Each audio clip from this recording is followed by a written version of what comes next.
हे guys welcome back. So आज की video में हम फंडामेंटल एनालिसिस करेंगे पुश प्रोटोकॉल का, जिसका पहले नाम इथेरियम पुश नोटिफिकेशन सर्विस था। बाद में उसका नाम पुश प्रोटोकॉल रख दिया गया है। ये प्रोजेक्ट कैसा है, किस तरह से वर्क करता है, आगे कितना जा सकता है, कितना इसमें फ्यूचर पोटेंशियल है, ऐसे सारे सवालों का जवाब आपको इस वीडियो में मिल जाएगा। आपको बाई करना चाहिए, नहीं करना चाहिए, इफ सो देन कब बाई करना चाहिए, तो हम इसी वीडियो में वो समझने वाले। तो स्टार्ट करते वीडियो। अगर आपने अभी तक चैनल सब्सक्राइब नहीं किया तो चैनल को सब्सक्राइब जरूर करो and press the bell icon ताकि आपको सारी अपडेट टाइम पे मिलती रहे। Let's see the basic detail. अभी $0.3135 पर ट्रेड कर रहा है एंड अगर इसकी सर्कुलेटिंग सप्लाई की बात करोगे तो 27.4 मिलियन यहाँ पे सर्कुलेटिंग सप्लाई दिखा रहा है एंड इसकी maximum and total supply 100 million हो सकती है। एक चीज यहाँ पे डाउट है क्योंकि कई प्लेटफॉर्म पे इसकी सप्लाई अलग अलग अपडेट की गई है, तो हम जो ऑफिशियल रेफरेंस दी गई है इसमें एक आर्टिकल में उसको मान के चलेंगे इसकी अभी करंट की सर्कुलेटिंग सप्लाई। मार्केट कैप की अगर बात करोगे, क्योंकि इसकी सर्कुलेटिंग सप्लाई सही नहीं है तो इसके रेस्पेक्ट में $8.6 मिलियन की दिखा रहा है, लेकिन क्योंकि इसकी सर्कुलेटिंग सप्लाई अभी करंट में डेफिनेटली ज्यादा है तो उस केस में मार्केट कैप भी थोड़ी सी ज्यादा होगी। सो यू कैन कैलकुलेट दैट। अगर आप बाई करना चाहो तो क्यूकॉइन पे अवेलेबल है, वजीरक्स, कॉइनडिस्ट्रक्ट एंड जेपे पे अवेलेबल है। डेक्स पर अगर बाई करने का आपका अगर चाहो तो फिर आप यूनिस्वैप पे बाई कर सकते हो, but that will B costly option. So you can prefer any centralised exchange, specifically talking about Indian centralised exchange, जहां पर आप इसको इजीली बाई कर सकते हो। प्रोजेक्ट पूरी तरह से इंडियन है तो इंडियन एक्सचेंज पे इजीली लिस्ट भी हो गया है।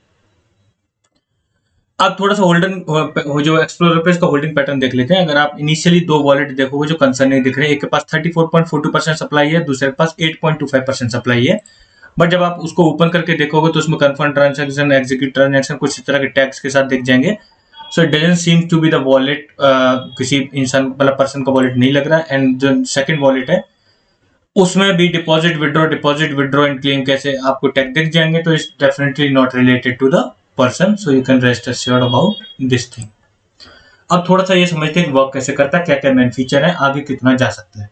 डीफाई स्पेस में, डिसेंट्रलाइज स्पेस में मिसिंग लिंक है, दैट इज नोटिफिकेशन। नोटिफिकेशन की अगर देखा जाए तो जनरली जो वेब 2.0 में नोटिफिकेशन सर्विस है उसको पूरी तरह से मार्केटिंग के लिए यूज किया जाता है। आप किसी भी एप्लीकेशन को डाउनलोड करोगे उसका नोटिफिकेशन आएगा, तो वो नोटिफिकेशन की मतलब क्यों आता है, कोई ना कोई अपना फीचर सर्विस उसको प्रमोट करने के लिए, या फिर कोई भी एक मतलब ब्लॉग लिखेंगे उसको वहां पे नोटिफिकेशन में दे देंगे, तब वहां से आप उसको देख सकते हो। उस केस में एक प्रॉब्लम क्रिएट होती है कि वहां पे जो ह्यूमंस हैं, जो यूजर्स हैं उसके, उनके पास चॉइस नहीं होती है कौन से नोटिफिकेशन वो रिसीव करें और कौन से उनको नहीं रिसीव करने हैं। तो ये पूरी तरह से एक उसका डिसेंट्रलाइज यानी डीफाई सॉल्यूशन है, जिसमें यूजर्स के पास चॉइस होगी कि वो कौन से नोटिफिकेशन उनको रिसीव करना चाहते हैं, कौन से नोटिफिकेशन रिसीव नहीं करना चाहते हैं। तो यानी आप ऐसा कर सकते हो, blockchain power decentralize solution notification के लिए कहाँ यूज हो सकता है, पूरे होल वेब3 इकोसिस्टम में कोई भी एप्लीकेशन यूजर या जो भी चैनल्स है वो इसको मतलब यूज कर सकते हैं और नोटिफिकेशन टाइमली ले सकते हैं। मैं आपको उदाहरण के साथ बता रहा हूँ कि अगर 4 सर्विस देखी जाए तो पहला सर्विस यानी जिसका नाम ही नॉन सर्विस रखा है, दैट इज लाइक कोई भी वॉलेट है, डीफाई एप्लीकेशन है, डिसेंट्रलाइज एप्लीकेशन है, वेब3 से जुड़ी एप्लीकेशन है, वो इसकी सर्विस सब्सक्राइब कर सकती है और अपने नोटिफिकेशन मतलब जो कह सकते हैं सर्व कर सकती है यूजर्स के लिए। दूसरा है यूजर में उसमें मतलब कैटेगरी क्या होगी, यानी ऐसा समझ लो जो मतलब वहां पे यूजर के पास चॉइस होगी कि आप कौन से नोटिफिकेशन रिसीव करना चाहते हो, तो आप उस तरह से अपनी चॉइस भी डिफाइन कर सकते हो और वही नोटिफिकेशन आपके पास आएंगे। तीसरा है channel. There so many channels has been created on this platform. आप मतलब जो डीफाई एप्लीकेशंस है, डीएप्स है, वो अपने चैनल्स क्रिएट कर सकती हैं और नोटिफिकेशन पब्लिश कर सकती हैं। लेकिन वहां पे fourth option is that is subscribe, means वहां पे भी यूजर्स के पास चॉइस होती है। आप जिस ऑप्शन के लिए सब्सक्राइब करोगे, जिस डीफाई एप्लीकेशन के लिए सब्सक्राइब करोगे, उसी का नोटिफिकेशन आपके पास आएगा, जिसके लिए नहीं करोगे उसका नोटिफिकेशन आपके पास नहीं आएगा। अनदर फीचर पे जो काम कर रहा है दैट इज W2W में चैट के मतलब जो इसको बोला इन्होंने बोला पुश चैट क्या होगा, that will be wallet to wallet conversation हो सकती है। ये भी इन्होंने एक रिवॉल्यूशन फीचर, उसका जो अल्फा वर्जन रिसेंटली लॉन्च किया है और अभी वो वर्क भी कर रहा है। उसको थोड़ा सा और डिटेल में देखते हैं। ये आप काइंड ऑफ चैनल देख सकते हो, डिफरेंट प्लेटफॉर्म के यहाँ पे आपको चैनल देखने को मिल जाएंगे। एंड अगर जब बात आती है कि इथेरियम के नेटवर्क पे बना है, तो बेसिकली अभी इथेरियम के लिए ही वर्क कर रहा है। आगे चल के क्रॉस चेन एक्सेसिबिलिटी यानी और ऐसी ब्लॉकचेन्स के लिए भी जो नॉन ईवीएम कॉम्पेटिबल है, यानी इथेरियम वर्चुअल मशीन के साथ कॉम्पेटिबल नहीं भी है, वहां पे भी सर्विस प्रोवाइड करने के लिए उस पर इसी मतलब क्वार्टर में वर्क करने वाले हैं, Q4 2022 में।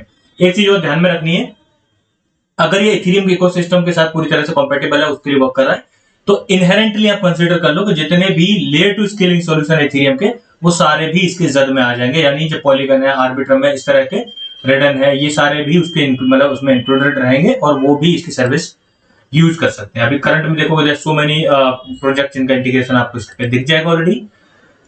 रोड मैप की अगर बात करें तो मेनली हम देख लेते हैं Q4 में क्या होने वाला है 2022 में, क्योंकि वही हमारे काम का है। डाउफिकेशन यानी जो डिसेंट्रलाइज्ड ऑटोनोमस ऑर्गेनाइजेशन है उनके जो नोटिफिकेशन पब्लिश करने के लिए उनको उन्होंने रख दिया डाउफिकेशन।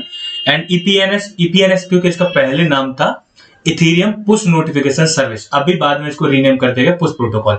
तो उसका contract for non EVM chains उनके लिए भी हो जाएगा। And UI for W2W chat feature यानी user interface for wallet to wallet chat feature, तो वो इसका अल्फा वर्जन ऑलरेडी आ चुका है, मैं आपको अभी दिखा दूंगा। Decentralization of push nodes and multi chain support for plug and play, तो यानी सिर्फ इसी पे लिमिटेड नहीं रहने वाले इथेरियम नेटवर्क पे, मतलब वो और भी मतलब जो ब्लॉकचेन है उन पे जाने वाला। अभी रिसेंटली उन्होंने 11 अक्टूबर को ही अनाउंस किया है अल्फा वर्जन उसका लॉन्च कर दिया पुश चैट का। Push chat actually wallet to wallet conversation का एक फीचर है इनका, और वो इन्होंने लॉन्च कर दिया है। अब बेसिकली आप ऐसे समझ लो कि यूजर्स को कैसे यूज कर सकते हैं।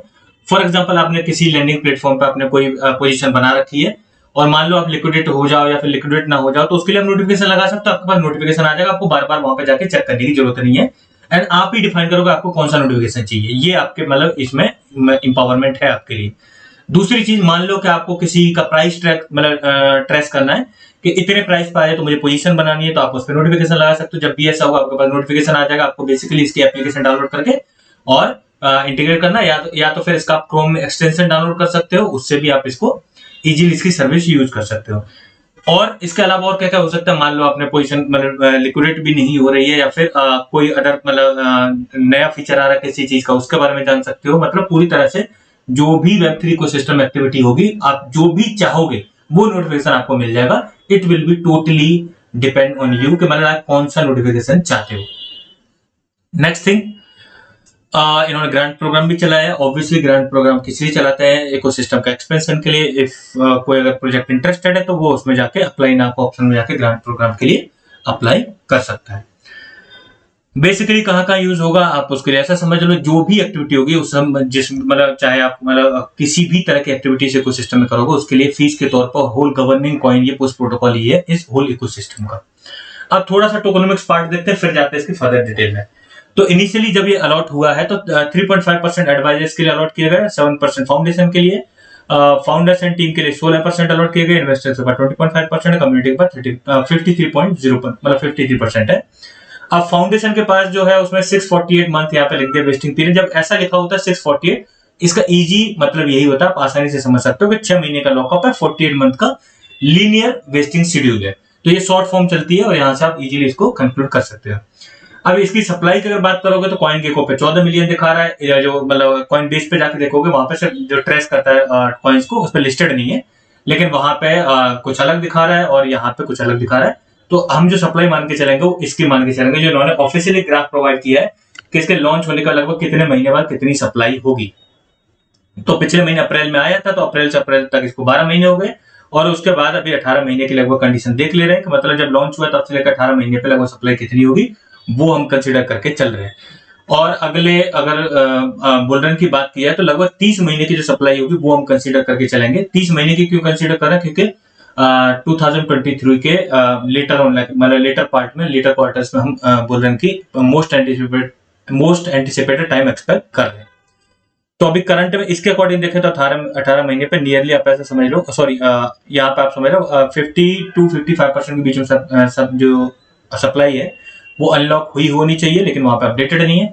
सेकंड थिंग, अगर हम मान के चले लगभग 30 महीने के ग्राफ देखें तो नियरली आप ऐसा समझ लो 70 से 75% सप्लाई अनलॉक होके आ जाएगी।